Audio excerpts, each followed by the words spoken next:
Here at BX Trail Falls, and I just wanted to show you what we're up to today, my son and I.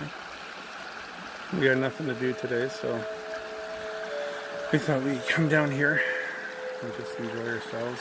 We got literally no deadlines, no time limits, so we're just enjoying ourselves. It's over there someplace, foraging. This place, isn't this beautiful? Learning to exist in the moment. Learning to not think about anything but right now. Made myself a nice walking stick today. Nice. There it is there. Still got some work to do on it, but everything in time.